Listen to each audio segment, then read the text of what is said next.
Continuing in Seneca's On the Happy Life, De Vita Beata, in the handy Oxford World's Classics edition, we are on pages 88 and 89 of this edition, and we read,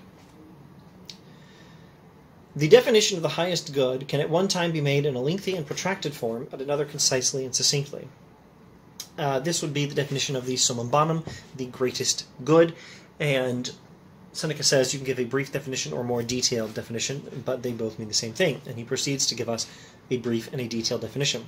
It will then be the same thing if I say, "The highest good is a mind that despises the operations of chance, rejoicing in virtue." That's the brief definition. Or, longer definition, "The power of the mind resides in being unconquerable, experienced in life, calm in action, and possessed of much kindness and concern for those with whom it has dealings." Seneca continues, "We may also offer the following definition, that of calling that man happy who recognizes no good and evil apart from a good and an evil mind, who holds honor dear and is content with virtue, who is not the sort of person to let the workings of chance go to his head or crush his spirit, who does not recognize any good greater than the one he alone can confer upon himself, and who will find true pleasure in despising pleasures." Seneca continues, "It is also possible, should you wish to take a wider view, to transfer the same notion to other different forms of expression without impairing or detracting from its meaning. For what prevents us from saying that the happy life is to have a mind that is independent, elevated, fearless, and unshakable, a mind that exists beyond the reach of fear and of desire, that regards honor as the only good and infamy as the only evil, and everything else as a trivial collection of things which come and go, neither subtracting anything from the happy life, nor adding anything to it, and do not increase or diminish the highest good?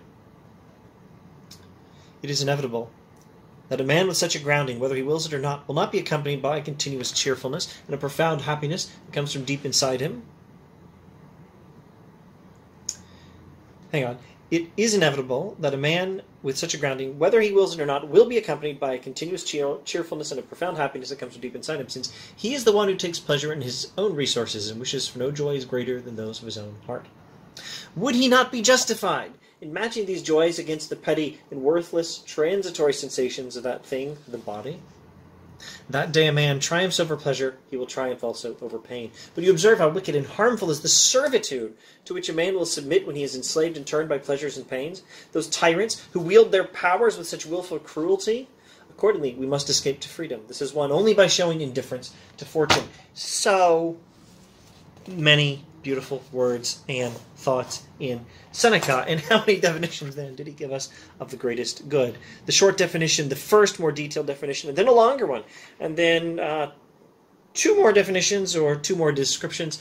How do we summarize this very briefly? Well, we could say what he says again. The highest good is a mind that despises the operation of chance, rejoicing in virtue. Well, let me see if I can characterize some of this in my own words. Seneca says that the greatest good is a good of the mind, not of the body, or of anything outside of us, but only within, that is, within the soul. The greatest good is a spiritual good. You could almost say a psychological good or mental good. The greatest good is a good of the soul. And what sort of good is the greatest good? What sort of good is this particular good of the soul? What sort of good of the soul is it? It's to care about nothing but virtue, and to be satisfied with being virtuous no matter what else happens to you. That's the greatest good. This is the Stoic ideal. Seneca expresses it very eloquently. This is the path to happiness, he says. To be independent of, to be tranquil and independent of whatever happens externally, outside of you, to your body, or to money, power, fame, anything that might be connected to you, or to relationships. To be tranquil and independent of whatever happens there, as long as you yourself are virtuous. To make being good your only priority.